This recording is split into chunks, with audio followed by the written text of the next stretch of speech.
Dans une précédente vidéo, on a mis en place le module 4e axe sur Monte Cooper Plasma qui va me permettre maintenant de découper des tubes au moyen de cette machine. Et je ne vous ai jamais réellement montré comment fonctionne cette machine. Je ne vous ai pas montré des projets réalisés avec cette machine. Donc c'est ce qu'on va faire dans cette vidéo. Il se trouve qu'un menuisier m'a demandé de lui réaliser un bras d'aspiration. Ce bras va lui permettre de maintenir le tuyau d'aspiration et les tuyaux d'arrivée de courant pour pouvoir utiliser ces machines sans les avoir dans les pieds. Donc on va réaliser ça maintenant. J'ai commencé par modéliser en 3D tout le projet qui va être fait exclusivement à base de tubes. Et maintenant que tout est prêt, on va passer à la découpe, donc découper les tubes un par un.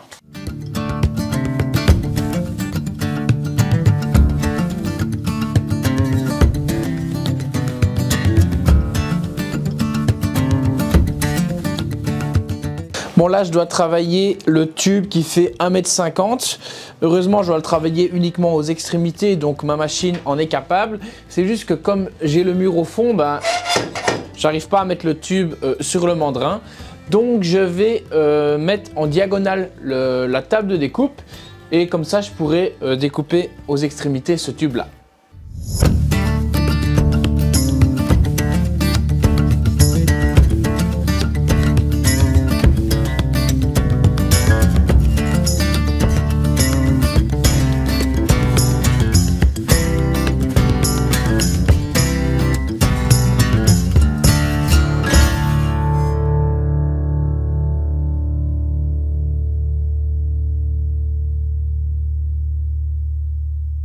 Ça y est, tous les tubes sont maintenant débités. Donc tout a été coupé au plasma grâce au coupe-tube. Donc maintenant, il va falloir faire un petit travail d'ébavurage sur toutes les découpes. Et puis, je pourrai assembler ça comme des Lego. Donc ça, c'est l'avantage du coupe-tube. C'est que le plus gros du travail se fait sur le PC. Et après, on a juste à fixer nos tubes sur la machine, lancer le programme et tout se fait tout seul, quoi. Et pour l'assemblage, c'est nettement plus simple aussi. On assemble tout rentre les uns dans les autres. On pointe, on soude tout et c'est terminé. Ici, on peut voir que j'ai en quelque sorte fendu le tube en deux. Donc ça, c'est parce que les tubes possèdent une soudure tout le long en fait. Donc à l'extérieur, on la voit pas trop, mais à l'intérieur, la soudure n'est pas ébavurée. Donc ça veut dire qu'elle fait une surépaisseur. Et quand on veut rentrer le tube dans un tube plus petit, mais ça ne glisse pas à cause de cette soudure là. Donc pour enlever la soudure, j'ai pensé à créer une genre de saignée tout le long du tube et grâce à ça, ça permet de l'enlever et de rentrer le tube dans l'autre. Donc forcément, ça va fragiliser le tube, mais je peux toujours revenir par-dessus, souder un fer plat pour le reconsolider. Donc voilà, je vais m'attaquer maintenant l'ébavurage de toutes les pièces et à la soudure.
Ça y est, le bras se trouve à l'atelier. Donc maintenant, on va pouvoir déterminer à quelle hauteur il est pour pouvoir faire un tube qui descend et qui a un support pour mettre la ponceuse dessus. Donc l'idéal, ça serait qu'un tube descende et qu'on fasse un support pour la ponceuse. Comme ça, quand on ne l'utilise pas, on glisse la ponceuse dans son support et tout est bien rangé, quoi. Je vais rajouter également au support un crochet, comme ça on pourra venir enrouler le câble et le glisser dans le crochet. Le support, je vais le réaliser à l'aide d'une tôle découpée au plasma et de pièces imprimées en 3D.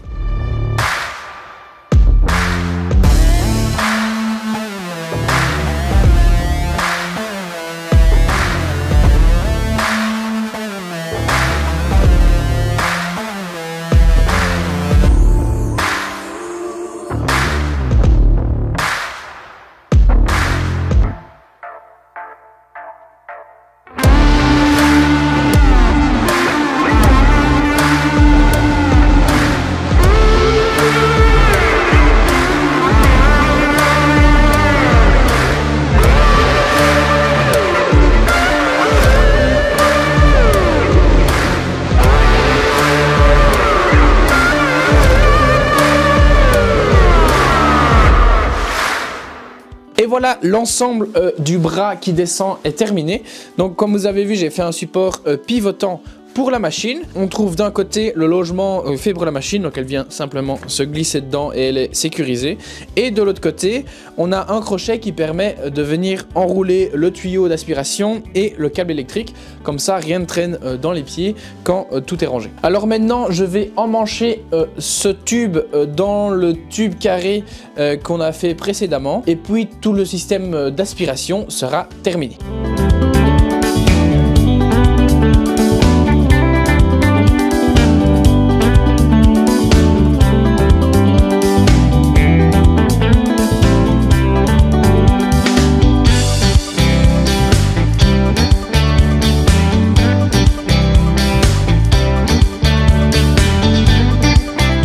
Ça y est, comme vous avez vu, le bras d'aspiration est maintenant en place chez le menuisier. Donc vous avez vu toute la réalisation du projet au moyen du coupe-tube. Vous voyez à quel point c'est beaucoup plus facile et beaucoup plus chouette, je trouve, de travailler avec ce module coupe-tube. Je lui ai également réalisé en plus une boîte qui permet de commander l'aspirateur en fonction de la ponceuse.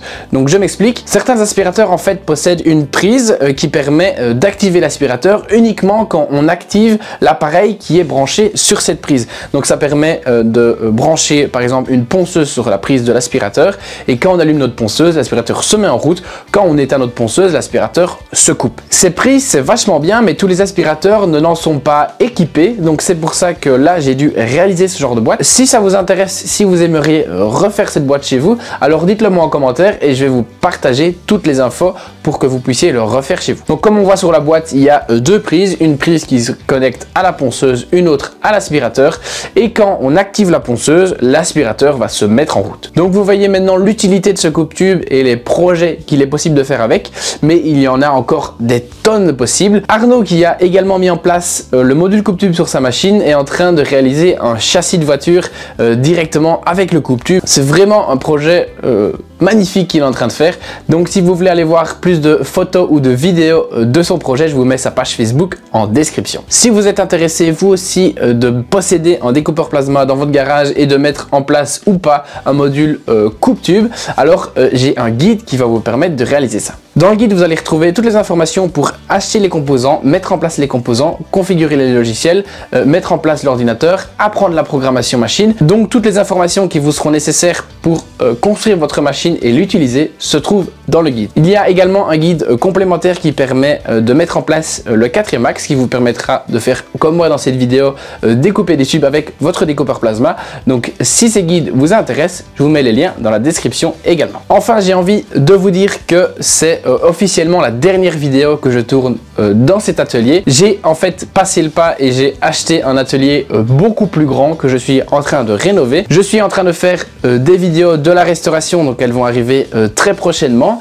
et j'ai vraiment hâte de vous montrer tout ça. On ne change pas les bonnes habitudes. Si vous avez aimé la vidéo, n'hésitez pas à mettre un pouce bleu, à vous abonner et moi je vous dis à la prochaine pour une nouvelle vidéo.